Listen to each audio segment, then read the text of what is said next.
देखें इस पिक्चर को आप समझें पहले कि इसमें देखें ये एक जेड लाइन है, ये दूसरी जेड लाइन है, ठीक है।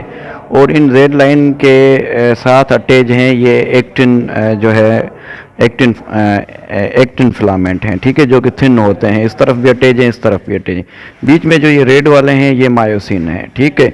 तो अब एक जेड लाइन से दूसरी जेड लाइन के बीच में ये जो स्पेस है, ठीक है, इसको हम कहते हैं सार्कोमेर, जो कि फंक्शनल यूनिट है, ठीक है, इनका कंट्रैक्शन का, ठीक।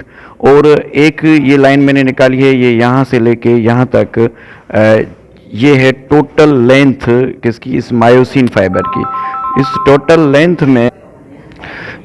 लेंथ में आप देखेंगे कि इसमें एक्टिन का कुछ हिस्सा आ रहा है और टोटल जो है मायोसिन की लेंथ आ रही है। टोटल मायोसिन की लेंथ को हम ए बैंड कहेंगे, और जिसमें प्योर खाली मायोसिन आ रहा है उसको हम कहेंगे क्या, एच बैंड कहेंगे, ठीक है। अब थोड़ा समझिएगा कि जब इसमें कंट्रैक्शन होगी, जाहिर सी बात है ये मायोसिन के अंदर ये एक्टिन के फाइबर इस तरफ जाएंगे तो जेड लाइन डिक्रीज होगी। जब ये इस तरफ जाएगा, ये इस तरफ जाएगा तो एच भी डिक्रीज होगा। तो ए जो है वो अपनी जगह पे रहेगा, ए अनचेंज होगा। एक और पिक्चर में मैं आप अगर इस पिक्चर को आप देखेंगे, इसमें एक मैंने ये जो है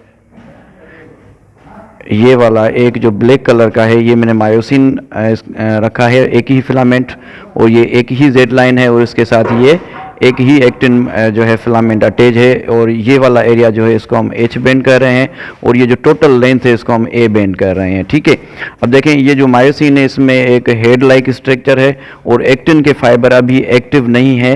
ये जो ग्रीन कलर के मैंने स्पॉट्स बनाए हुए हैं, ये इसका मतलब है कि ये जो इनकी एक्टिव साइड है अभी बंद है, ठीक है। जब भी कोई इसको स्टिमुलाई मिलेगा तो ये खुल जाएंगी। अभी ये रिलैक्स फॉर्म में है। जब इसको कोई स्टिमुलाई मिलेगा, यानी कि कोई न्यूरॉन्स का मैसेज आएगा और कैल्शियम रिलीज होगा, तो कैल्शियम जो है इसके साथ बाइंड होके इसको एक्टिव साइड को खोल देगा, और ये जो ब्रिज ये जो हेड है इसका मायोसिन का, वो इसके साथ एक्टिव साइड में फंस जाएगा और एक ब्रिज बनेगी, ठीक है।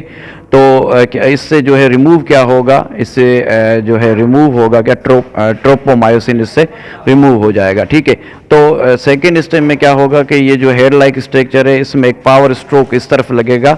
जैसे ही पावर स्ट्रोक लगेगा तो आप देख सकते हैं कि जेड लाइन पहले में यहाँ थी, अब जेड लाइन यहाँ पे आ गई है। तो आप ये एरिया देखेंगे, जो एच बैंड है वो भी डिक्रीज हुआ है, जेड भी डिक्रीज हुआ है, मगर जो ए बैंड है वो अपनी जगह पे है, सेम पोजीशन पे। इस पॉइंट को भी देखें, इस पॉइंट को भी देखें, और इस पॉइंट को भी आप देख लें।